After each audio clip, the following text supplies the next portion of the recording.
કૃષ્ણ અને સુદામા બે ઉજ્જૈનમાં સાંદીપની ઋષિના આશ્રમમાં બે ભણ્યા. અને જો કર્મ શું હોઈ શકે, કર્મની વાત કરું તમને. સાંદીપની ઋષિના આશ્રમમાં ઉજ્જૈનમાં કૃષ્ણ અને સુદામા બે ભેગા ભણ્યા. સમય સંજોગ અનુસાર બે જણા જુદા પડ્યા. કૃષ્ણ ગયા દ્વારકા અને સુદામો ગયો પોરબંદર.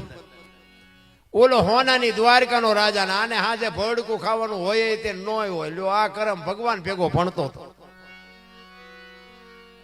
હવે ભેગા હતા તો મેળ ન પડ્યો. હવે આપણો અગરબત્તી કરી મેળ પડે એટલે નો આ અગરબત્તી ન કરવી એવી નથી મારી ભલામણ. હો કઈ કરતા હોય કરજો પાછા.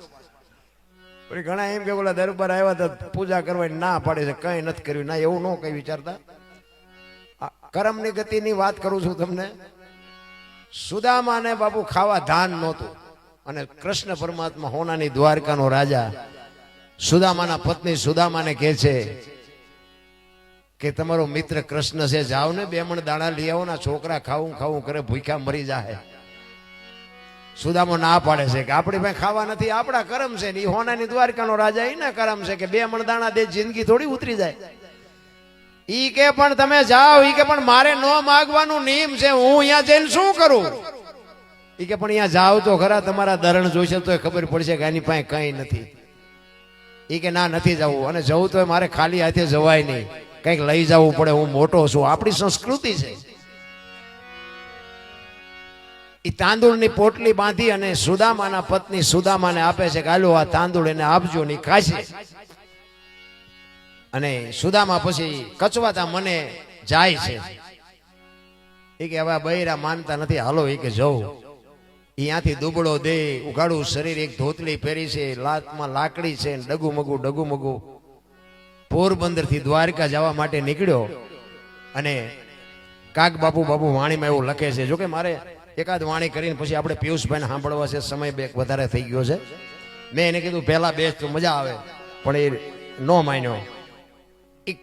કાગ બાપુ સુદામાની વાણીમાં એમ કહે છે કે સુદામો કેવો લાગતો હતો. એ પોરબંદર થી દ્વારકા જવા માટે નીકળ્યો. દરવાજે આવ્યો ને એને ખબર પડી ને કે સુદામા આવ્યો છે. અને હળી કાઢી અષ્ટપટરાણી વચ્ચેથી. અને જો પૈસા હોય ને, પૈસા થાય ને, અમીરી છે ને અહીંયા ગરીબી શરમાય. એક લખી રાખજો, ભાઈ હોય તો ભલે, છોકરો હોય તો ભલે, પૈસા થાય ને એટલે બધા ભૂલી જાય. કૃષ્ણ પરમાત્મા હોનાની દ્વારિકા મળે ને પછી સુદામાને ભૂલી ગયા. તમે જે માનતા હોય ઈ સુદામો અહીંયા આવ્યા પછી બધું કર્યું. ઈ રોયા અને પગ ધોયા અને બધું જે કરવું અહીંયા બધી ભૂખ ભાંગી નાખી, પણ સંભાળી લેવા નહોતા ગયા. અમીરી છે અહીંયા ગરીબી શરમાય. અખિલ બ્રહ્માંડનો માલિક સુદામાનું નામ સાંભળ્યું અને હળી કાઢી. અને નાનો દીકરો રોતો હોય ને માં જેમ તેડી લઈને એમ સુદામાને કૃષ્ણ ભગવાને તેડ્યા કરે. મારા બાપ સુદામા, તારી આ દશા. સુદામો એક અક્ષર બોલતો નથી, કારણ કે હવે આપણે પાદરા નાકા વાળતા આવ્યા ને પાદરા સોફા સેટમાં બેહવાનું કે કેવી મગજમારી થાય.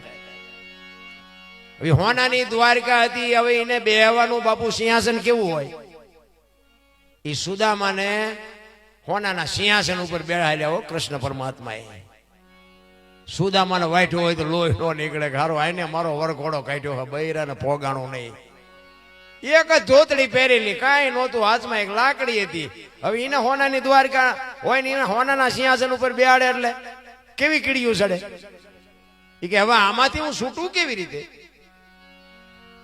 અને અષ્ટપટરાણીને બોલાવીને કૃષ્ણ પરમાત્મા કહે છે કે પાણી લઈ આવો, નાના પગ ધોવાના છે ને બધાને શરણામત લેવાનું છે. અષ્ટપટરાણી વિચાર કરે કે આજે ભગવાન ગાંડો થઈ ગયો શું? આ 15 દિન નાયો નહીં હોય, આના ટાંટિયા ધોરાવીને પાણી પાવાની વાત કરે.